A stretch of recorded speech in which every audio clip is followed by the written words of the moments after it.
오늘 제목에서 이렇게 적어 놓은 것처럼 비타민C를 먹음으로 해서 나타나는 부작용 6가지에 대해서 말씀을 좀 드리려고 합니다. 비타민C를 드시다 보면 여러 가지 나타나는 증상들이 있고 그 증상을 부작용으로 인지를 해서 이거 먹어야 될지 말아야 될지 고민을 하시는 분들이 굉장히 많이 있습니다. 또 주변에서 비타민C를 먹으면 이런 현상이 나타나기 때문에 먹으면 안 된다 이런 얘기를 또 하시는 분들도 있죠. 또 그 말을 듣고 먹을까 말까 고민을 하시는 분들이 많이 있습니다. 대표적으로 몸에서 비타민C를 먹었을 때 나타나는 그 현상 6가지만 좀 알려드리도록 하겠습니다. 첫 번째가요, 빈뇨입니다. 비타민C를 드시다 보면 소변을 보러 굉장히 자주 가시는 분이 있습니다. 뭐 누구나 그런 건 아닌데 가끔 그런 분들이 나타나죠. 소변을 자주 보러 간다. 낮에도 굉장히 자주 가기도 하고요. 밤에도 좀 자주 가기도 하고 어떤 경우에는 한 달 내내 소변 보러 가는 것 때문에 잠을 제대로 못 자겠다. 이런 얘기를 하시는 분도 있습니다. 제가 직접 제 주변에서 느낀 예는 제 대학교 동기 친구가 제가 비타민C를 먹으라고 얘기를 했더니 비타민C를 열심히 하루에 6000mg씩 잘 챙겨 먹었습니다. 근데 1시간 간격으로 화장실을 자꾸 가는 겁니다. 소변 보러 가는 겁니다. 그거를 한 일주일 정도 하더니 그 다음부터는 이제 또 괜찮아지더라 이렇게 돌아오는 사람도 있고요. 계속 그렇게 소변 보러 자주 가는 사람도 있고 그렇습니다. 왜 그런 현상이 나타나느냐? 많은 사람들의 경우에는 몸속에 노폐물을 배설을 하고 있다 이렇게 보시면 됩니다.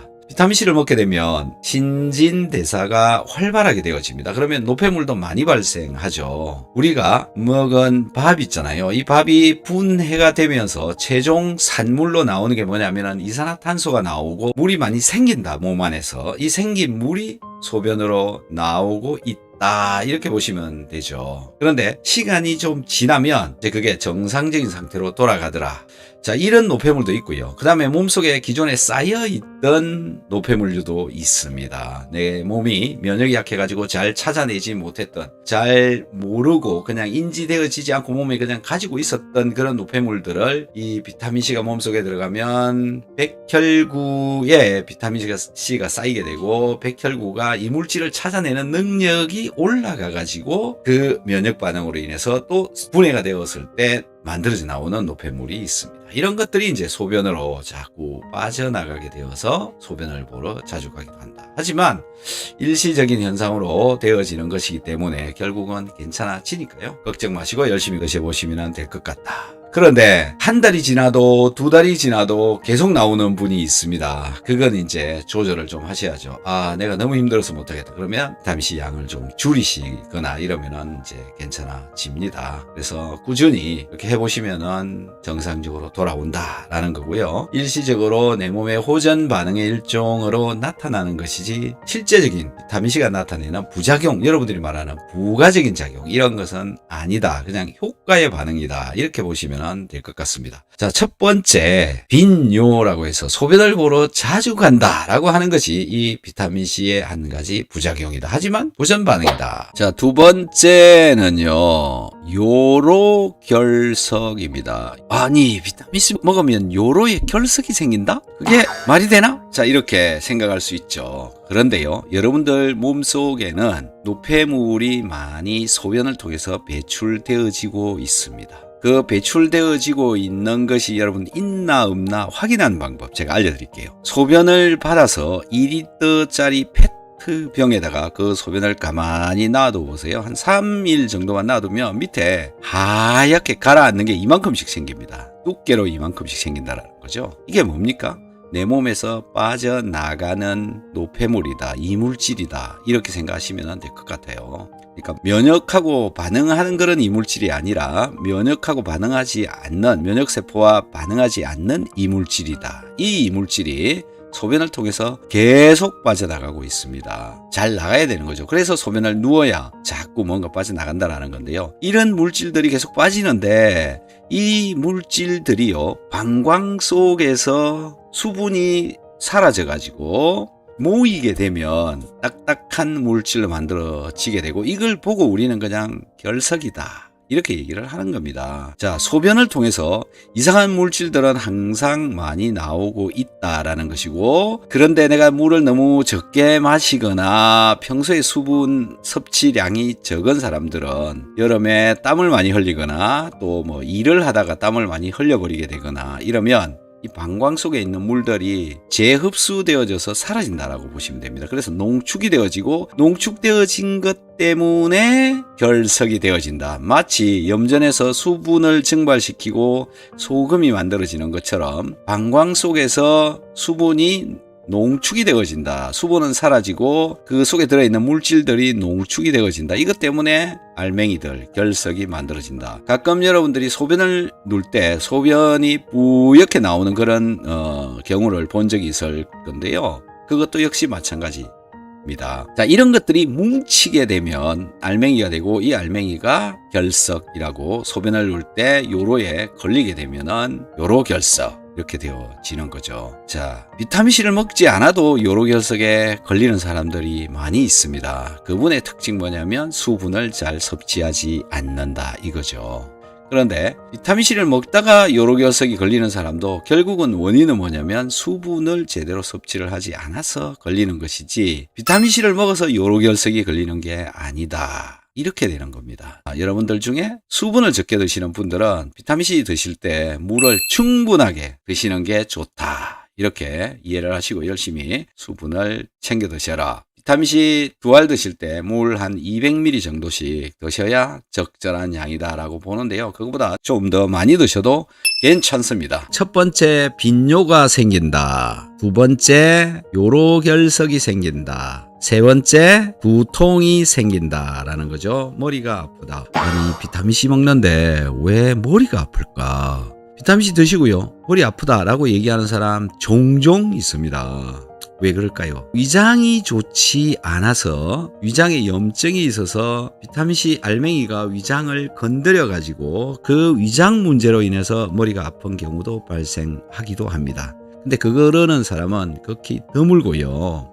보통 산소가 부족해서 나타납니다. 비타민C를 먹었는데 내 몸에 왜 산소가 부족해질까? 이렇게 되는 거죠. 비타민C는 우리 몸을 활성화시켜준다. 피로가 감소하기 때문에 그렇습니다. 자, 피로가 감소하는 이유는 산소가 공급이 잘 되어지기 때문에, 피로물질, 즉 젖산이 잘 만들어지지 않기 때문에 그렇다. 아니, 비타민C가 산소를 공급을 해준다는데 왜 두통이 생기느냐? 말이 안 되잖아요. 자, 비타민C를 먹고 두통이 온다, 산소 부족으로 온다 라고 한다면, 비타민C를 먹고 산소 공급량이 증가했는데도 불구하고 내 몸이 공급을 해주는 산소 양보다 더 많이 쓰는 몸이 되어져 있기 때문에 그렇다. 이런 분들은 왜 그러냐면, 모세혈관 혈액순환이 평소에 너무 안 되고 있었던 사람입니다. 모세혈관 혈액순환이 너무 잘 되어지게 돼버리면 세포들이 활성화가 되어지고, 이 세포들이 산소 소모량이 극도로 증가해버린 거죠. 그래서 산소 공급을 잘 해주어도 그 양마저도 다 쓰고 부족해지는 산소가 되어지게 되면 나의 뇌에서 산소가 부족해지는구나, 이걸 알게 됩니다. 그래서 이런 분들은 보통 맥박도 살짝 올라가게 되죠. 두통이 오고 맥박이 올라가고. 자, 그런데요, 이게 계속 지속되는 게 아닙니다. 그래서 한 일주일 정도 머리 아프다가 말고, 그러니까 그냥 일시적으로 나타나는 현상이고, 힘드시면 비타민C 양을 줄이면 됩니다. 아니면 또 끊어도 됩니다. 그러다가 또 괜찮아지면 다시 먹고, 이러면은 해결이 되어진다. 그 다음에 그게 해결이 또 되어지지 않는 분이 있습니다. 비타민C를 먹었는데 머리가 너무 아파요. 정말 아파요. 일을 하기 힘들 정도로 머리가 아파요. 그래서 적게 먹으면 좀 괜찮고, 많이 먹으면 더 아프고, 그거를 반복해서 한 달 내내 아프고, 2달 내내 아프고, 6개월 내내 아프고, 이런 분들도 있습니다. 이런 사람은 어떤 사람이냐면 위장에 문제가 있는 사람입니다.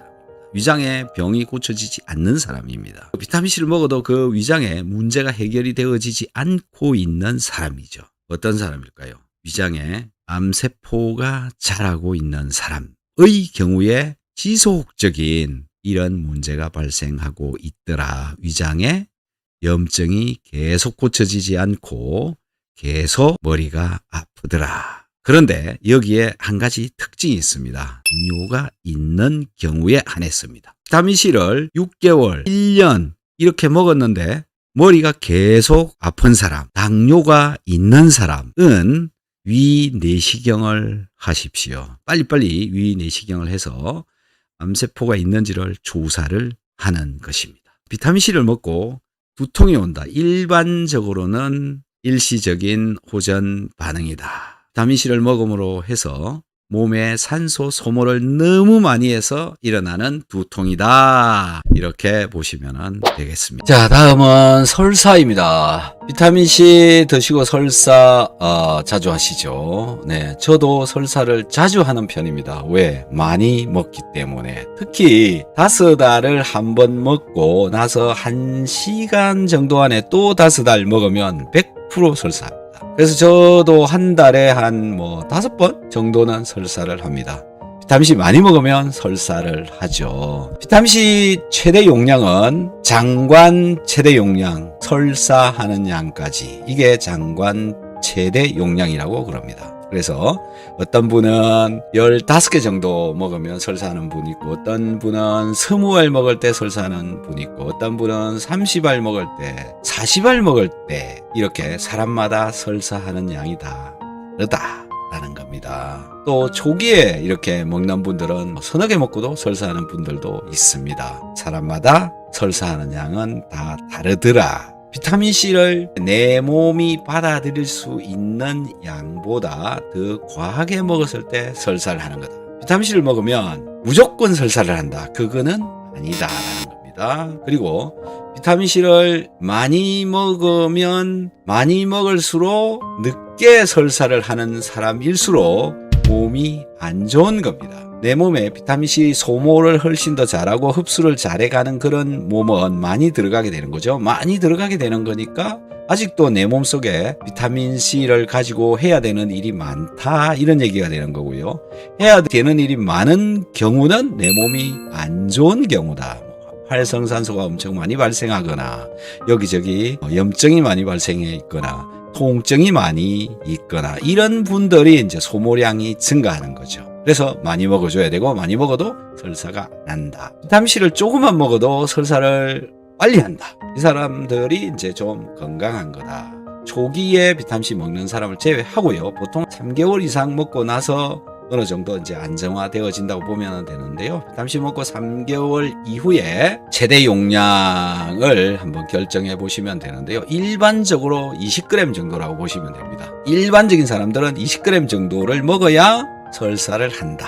이렇게 보시면 되고요. 암 환자의 경우에는 보통 한 40g 정도를 먹어야 설사를 한다. 이렇게 되어져 있습니다. 자, 설사를 하는 이유는 내 몸에서 남으면 설사를 한다. 이것 때문에 그렇고요. 많이 먹어서 설사를 한다. 요렇게 되어지는 겁니다. 적게 먹으면 설사하지 않는다라는 겁니다. 그래서 양은요, 보통은 3개월 이상 먹은 사람의 경우에는 6g 이상 먹어도 전혀 설사하지 않는다. 10g 먹어도 거의 설사하지 않는다. 이렇게 보시면 됩니다. 자, 설사하셔도 드셔도 괜찮다. 자, 많이 먹었는데 이 많이 먹은 게 설사가 돼가지고 그냥 빠져나가 버리면 돈을 버리는 거 아니냐, 이렇게 생각할 수 있는데요. 비타민C 먹고 이 장으로 내려가게 되어지면 장 속에서, 대장에서도 유용하게 쓰입니다. 그 대장 속에 살고 있는 유산균들의 먹이가 됩니다. 그리고 몸에 좋지 않은 부패균, 알칼리성 환경에서 자라는 균류들, 이런 것들이 못 자라게 됩니다. 비타민C를 먹고 설사가 되어지게 되면. 우리가 먹고 있는 비타민C 대부분은요, 변으로 빠져나갑니다. 100% 흡수되는 게 아닙니다. 흡수되는 양 보통 20%에서 한 30% 정도입니다. 나머지는 다 변으로 빠져나간다. 그래서 좀 많이 먹어주어야 흡수되어지는 양도 증가한다. 변으로 나가더라도, 설사가 되어지더라도 내 몸에 쓰여서 일을 하고 빠져나간다. 또 먹고 흡수되어진 것이 방광을 통해서 소변으로 빠져나가더라도 내 방광 속에 있는 활성산소를 제거하고 빠져나간다. 방광을 잘 관리하시려면 소변으로 비타민C가 빠져나가도록 드셔야 튼튼한 방광을 가질 수가 있다라는 겁니다. 자, 다음은요, 속쓰림입니다. 비타민C 드시고 속쓰림을 겪는다. 가장 흔하게 일어나는 현상 중에 한 개죠. 비타민C 먹었더니 이물감이 온다. 뭔가 느낌이 온다. 심지어 밥 먹어도 속쓰리다. 이런 걸 경험을 하시는 분이 많습니다. 그래서 뭐 가루로 먹는 분도 있고 알로 먹는 분도 있고 그런데 뭐 어느 쪽을 먹어도 그런 현상이 나타나기도 한다라는 겁니다. 저는 빈속에 뭐 한 번에 5개씩 먹어도 아무렇지도 않고 또 어떤 사람은 10개씩 먹어도 아무렇지도 않은데 왜 나만 비타민C 먹으면 이물감이 느껴지기도 하고 속쓰림이 오기도 하고 심지어 식은땀을 흘리는 분도 있습니다. 이런 분들은 이제 한번 겪고 나면 2번 다시 안 먹으려고 그렇게 하시는데요. 먹어야 됩니다. 그 속쓰림을 고치기 위해서 먹어야 되는 거죠. 자, 비타민C는요, 속 쓰리게 하는 게 아니다. 그러면 왜 비타민C 먹고 속이 쓰리게 되느냐? 나의 위장벽에 염증을 가지고 있기 때문에 그렇다라는 겁니다. 그리고 이 염증을 고치려면 비타민C를 먹어야 됩니다. 비타민C 먹지 않고는 이걸 고쳐내기가 쉽지가 않다. 쉽게 고치려면 비타민C를 꼭 먹어라. 이렇게 저는 권해드립니다. 자, 그러면 비타민C와 속쓰림의 관계는 나의 위장벽의 염증 때문에 그렇다. 비타민C를 먹어서 이 염증이 생기는 건 아니다. 내 염증은 왜 생겼느냐 이거죠. 종종 여러분들은 위산이 너무 많이 나와서 염증이 생긴 것이다. 이렇게 또 이야기를 하시는 분들도 있죠. 뭐 전문가라고 하시는 분들이 다 그렇게 얘기를 하니까요. 뻥입니다. 너무 뻥들이 많죠. 모르고 하는 얘기들입니다. 자, 그럼 염증은 왜 생길까요? 라는 건데요. 과식을 하는 경우에 염증 잘 생기죠. 그 다음에 술을 많이 마시는 경우에 염증이 많이 생기죠. 또 육식을 과하게 했을 때, 너무 많이 먹었을 때 염증 잘 생깁니다. 왜 그럴까라는 건데요. 주로 이런 염증의 출발은 뭐냐면 위장벽에 음식물이 오랫동안 존재하고 있어서 여길 비벼서 그렇습니다. 음식을 먹었는데 이 음식이 녹지 않고 위장 속에 계속 남아있으면 더부룩해지고요. 또 이게 내려가지 않고 계속 존재를 합니다.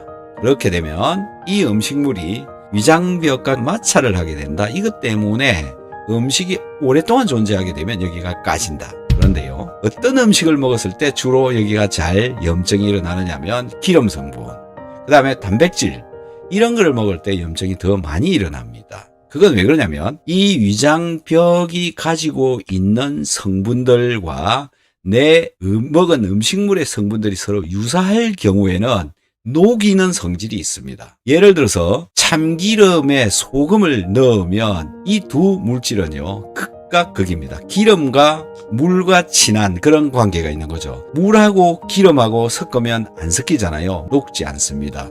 섞이지 않는다, 녹지 않는다, 친하지 않다. 그런데 기름으로 도배가 되어진 프라이팬에 기름을 닦아내려면요, 물로 닦으면 절대로 안 닦이는데 여기에 기름을 바르면 닦여져 나오죠. 위장벽이 내가 먹은 음식물과 친해지게 되면, 친한 물질이면 여기를 깎는다, 이렇게 되어지는 겁니다. 그래서 염증이 발생한다. 내가 섭취한 음식물을 과하게 먹었을 때, 그것도 육류나 기름 성분을 과하게 먹었을 때, 알코올도 그 중에 한 가지가 되는 겁니다. 그래서 위장에 염증이 생기는 것이고, 생긴 염증이 있는 데다가 비타민C를 먹게 되면 속쓰림이 일어난다. 자, 비타민C가 속쓰리게 한 게 아니라 내 위장에 염증이 있어서 이런 일들이 일어났다. 하지만 식사 후에 비타민C를 드시거나 하면 그 염증은 사라지게 된다. 고쳐지게 된다. 그래서 위장에 염증이 있으신 분들은 위축성 위염이나 장상피화생이 되어져 있으신 분들 비타민C 챙겨 드시면요, 사라집니다. 자, 다음 문제 마지막 변비입니다. 자, 비타민C를 먹고 나타나는 부작용, 빈뇨, 요로결석, 두통, 설사, 속쓰림, 마지막으로 변비입니다. 비타민C를 먹는데 변비가 생긴다? 이런 사람 종종 있습니다. 비타민C가 들어가게 되면요, 비타민C가 흡수가 되어지고, 흡수되어진 이 비타민C는 물에 둘러싸여 있습니다. 물에 둘러싸여 있으니까 비타민C가 물을 붙잡고 있는 셈이 되는 거죠. 그래서 수분 요구량이 증가합니다. 그러나 평소에 물을 제대로 충분하게 드시고 있지 않은 분의 경우에 이 물이 비타민C에 붙잡혀 있다 보니까 장 속에 있는 물이 자꾸 빨려 들어가게 된다. 부족하게 되니까요. 그래서 장의 수분이 부족해진다. 이렇게 됩니다. 그 다음에 비타민C를 먹으면 신진대사가 훨씬 더 잘 된다. 에너지 생성량이 증가한다. 비타민C 먹으면 몸이 살짝 따뜻해집니다. 이건 내가 느끼는 사람도 있고 못 느끼는 사람도 있습니다. 몸이 따뜻해지니까 체온이 살짝 올라가니까 내 몸에서 증발하는 수분의 양이 증가합니다. 이 폐를 통해서 빠져나가는 수분의 양이 증가합니다. 이게 자꾸 빠져나가니까 부족한 수분을 장에서 자꾸 가지고 오게 되죠. 그래서 장이 말라가는 겁니다. 그래서 변비가 생긴다. 물을 평소에 잘 안 드시거나 덜 드시거나 또 염분 섭취량이 부족한 사람의 경우에 변비가 훨씬 더 잘 생깁니다. 그래서 심지어는 심한 변비가 생겨가지고 고생을 하시는 분들도 있습니다. 비타민C를 먹고 변비가 생기면요, 바로 비타민C를 끊으시고요, 괜찮아지면 다시 드시고 이걸 반복하시면 되는데, 이때 염분도 잘 챙겨 드시면 훨씬 더 좋다, 이렇게 됩니다. 자, 비타민C 그걸 먹고 변비가 생기는 경우에는 수분을 잘 챙겨 드셔야 된다. 물을 잘 챙겨 드셔야 된다. 물을 열심히 마셔야 된다. 요거 잘 해주시면 괜찮은데, 물만 드실 게 아니라 소금도 잘 챙겨 드셔라. 그러면 좀 지나면 소금도 흡수되어지고 비타민C도 흡수되어지고 몸속에 수분 유지 능력이 올라가고, 그러다 보면 이 변비가 이제 먹어도 생기지 않게 된다. 몸이 정상화되어지면 변비가 생기지 않게 되어진다. 이렇게 되어집니다. 자, 똑같은 비타민C를 먹고 어떤 사람은 변비가 생기고요, 어떤 사람은 설사가 생기고요. 이게 말이 됩니까? 비타민C를 먹고 어떤 사람은 잠이 너무너무 옵니다. 또 어떤 사람은 잠이 안 오는 사람도 있습니다. 어떻게 똑같은 걸 먹었는데 어떤 사람은 불면, 어떤 사람은 너무 잠이 온다, 어떤 사람은 설사, 어떤 사람은 변비. 이게 왜일까요? 라는 거거든요. 전부 내 몸에 문제가 있기 때문에 그렇다. 내 몸이 나를 정상적인 몸으로 만들어주기 위해서 나타내는 반응이다. 즉, 바꿔서 얘기하면 비타민C는 내 몸이 정상적으로 갈 수 있도록, 정상적인 신진대사를 할 수 있도록, 항상성을 잘 유지할 수 있도록 조절을 해주는 물질이다. 바꿔서 얘기하면 비타민C는 내 몸이 자율신경 조절을 잘 할 수 있도록 해준다. 교감신경과 부교감신경이 움직여야 될 때 잘 움직일 수 있도록 해주는 것이 바로 비타민C다. 그러니까 비타민C만한, 비타민C보다 더 좋은 영양제는 없다, 이겁니다. 영양제 중에 가장 중요한 영양제는 뭐냐면 소화를 잘 되도록 해주는 영양제가 가장 좋은 영양제입니다. 그래서 가장 좋은 영양제를 가장 먼저 먹는 게 맞습니다. 화장을 고칠 때도 화장을 하는 순서가 있듯이 영양제를 먹을 때도 영양제를 먹어야 되는 순서가 있습니다.